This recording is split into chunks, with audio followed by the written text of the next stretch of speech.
Our coverage of the selection of the first American Pope continues. I'm joined by Sarah Strohmeyer, Campus Ministry Director for Notre Dame High School. Sarah, thank you so much for being here. Well, thank you for inviting me. We talked to you just a couple days ago about this whole process. So what was your reaction, what was your students' reaction when they found out about Pope Leo XIV? It was such an exciting time. It was kind of an emotional day anyway. It was our last full day with our seniors. So I've been emotional all day about it because I teach the seniors. But I happened to be, it was between classes. My niece, who's a senior, happened to be sitting there with me. And all of a sudden I looked at my computer screen that was trained on that chimney and I saw the white smoke and I went, white smoke, white smoke. And I went out in the hall yelling, white smoke. And then I called the principal, Paul Unterreiner, and he got on the intercom and announced it to the school that there was white smoke, and then we waited. Wow.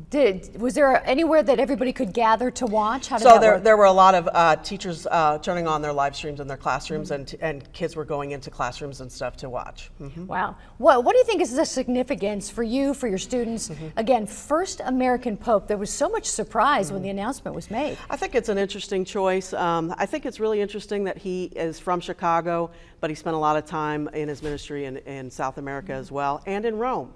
And so he speaks many languages. We have a little bit of a connection. Yes, you mentioned that. Tell us about that. So we are a regional high school, and some of our students come from parishes in Southern Illinois.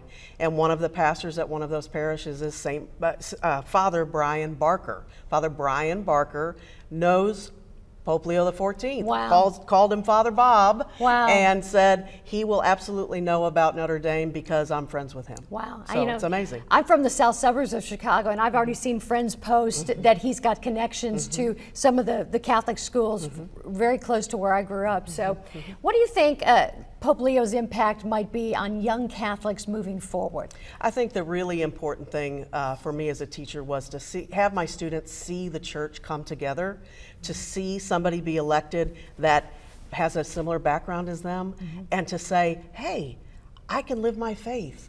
Hey, I can be involved with Jesus. And that's what the Pope is all about anyway. All right, Sarah, thank you so much for joining us. Really appreciate it.